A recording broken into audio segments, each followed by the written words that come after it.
Mesmo que o homem me traia, mesmo que o homem ainda seja infiel, Deus ainda ele permanece fiel, porque ele não pode negar a sua própria natureza. E essa carta, quando Paulo escreve para Timóteo, ele já está pela segunda vez preso em Roma. E quando ele está escrevendo essa carta, já é a segunda prisão dele em Roma. Mas na segunda prisão, quando ele está escrevendo exatamente essa carta para incentivar a Timóteo, além de preso, ele já está condenado à morte ali naquele lugar. E muitas vezes achamos que as perseguições, as dificuldades da vida, as adversidades são tão pesadas que queremos muitas vezes desistir, parar, não queremos fazer nada. Só que Paulo, olha só, que exemplo de perseverança. Paulo está preso, e está preso injustamente, porque ele está preso por alegações e acusações que ele não cometeu. E ele está preso, sendo injustamente preso e ainda injustamente condenado à morte, porque aqui ele só está esperando agora a sentença dele de morte. Ele já sabe que ele está preso, condenado à morte. Mas mesmo assim, ele não está aqui na cadeia murmurando, falando: poxa Deus, tu me esqueceu aqui, tu me abandonou aqui, tu não quer mais saber de mim. Ah, então eu não quero mais saber também do Senhor. Fiz tantas coisas, nem se gloriando ele não está. Ele não está perdendo tempo murmurando.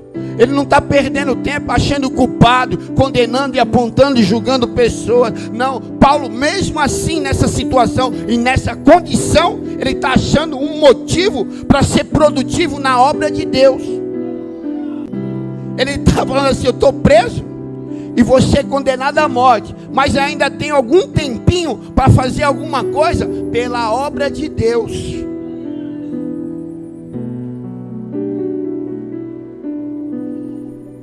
Paulo está falando assim: eu vou usar o pouco tempo que eu tenho ainda para fazer alguma coisa pela obra. Ele está mostrando para mim e para você que mesmo nas dificuldades nós podemos ser produtivos. Ele está fazendo uma carta ali, ó, na cadeia, para incentivar Timóteo, que vai ser o sucessor dele, para incentivar, fala: Timóteo, lembro das tuas lágrimas, gostaria de te ver. Mas Timóteo, estou aqui suportando todas essas aflições por causa da palavra, para permanecer firme, porque se morremos com Cristo, também viveremos com Ele. Sabe, Timóteo, olha só, tenha coragem, se esforça, Timóteo, continua, sabe, ele está ali, ó, sem motivo nenhum para animar ninguém, sem motivo nenhum para falar algo bom para alguém, mas ele está cheio do Espírito Santo de Deus, e mesmo naquele cárcere, ele está fazendo algo produtivo pela palavra. Ele fala assim, ó, ele está falando assim para Timóteo, ó, Timóteo, eu vou morrer, mas a palavra ela tem que continuar viva.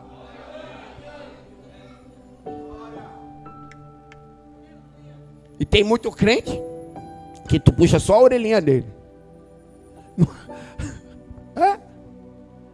Ele vai embora, ele abandona, ele não quer mais fazer nada, ele quer ficar sentado.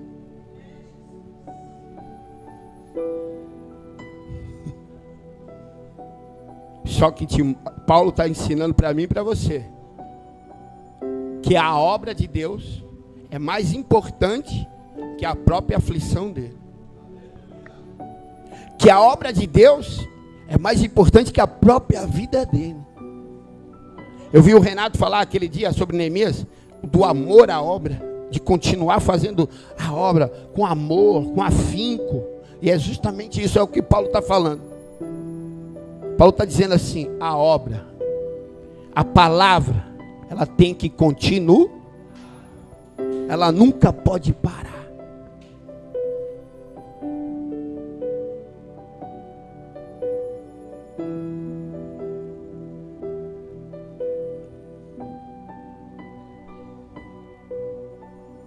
Nós temos sempre que continuar, né? Estava falando sobre isso agora, né? Quantos crentes, homens e mulheres de Deus, que eu conheci na minha trajetória como pastor, como cristão, que ficaram pelo meio do caminho. Quantos? Muitos. Ontem eu tive o prazer de encontrar a pessoa que foi usada por Deus para me converter. E eu conversando ali, eu falei, puxa, que felicidade de poder te encontrar hoje. Deus colocou eu ali frente a frente na mesma calçada. Dei um abraço. Não foi esse, Renato. Dei um abraço, dei um beijo. Falei, Deus tem uma obra aí na tua vida. Aí ele falou, te acompanho, eu tenho te observado. Eu falei, eu sei disso. Só que as palavras que saíram da boca dele foram, é de desânimo total. Não estou mais indo na igreja, não quero mais ir, estou decepcionado. E assim como ele, no meio do caminho da minha trajetória cristã, eu conheço vários que passaram pela minha vida, por vários ministérios que eu tive.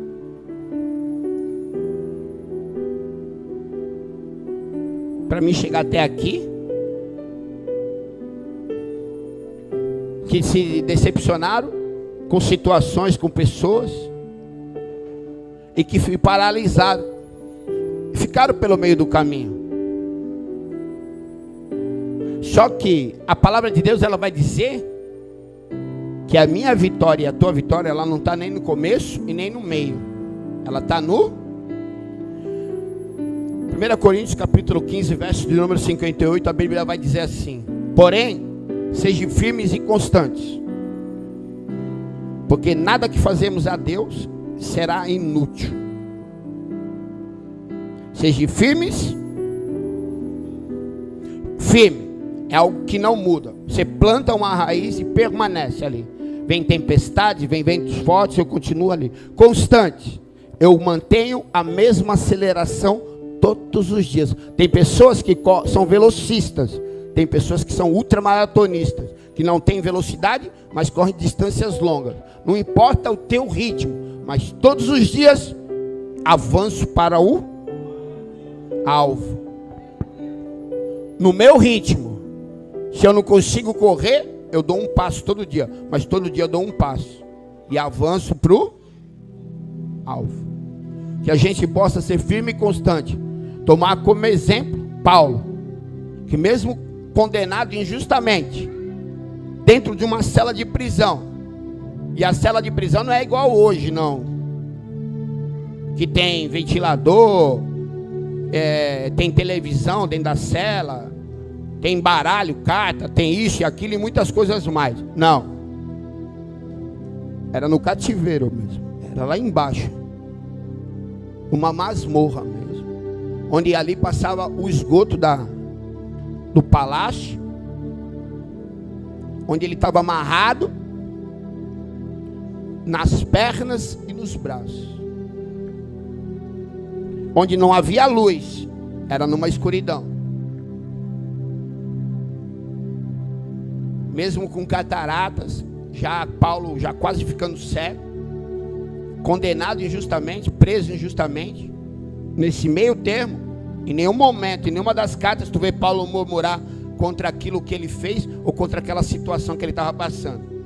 Em todos os momentos, em pequenos momentos, até nesse momento que aqui é a última carta de Paulo, 2 Timóteo, é a última carta que ele escreve. Mesmo nos últimos momentos dele, ele está incentivando Timóteo. Que a gente tome isso como exemplo. Que a gente venha ser firme e constante, todos os dias, realizando a boa obra do Senhor. Que a gente venha entender que as nossas aflições e os nossos problemas não podem nos afastar da presença do Senhor, não pode nos afastar da obra de Deus. Que tudo é passageiro, mas a única coisa que é eterna é as minhas palavras nunca, céu e terra mas a minha palavra nunca. Aplauda o Senhor aí nessa mão.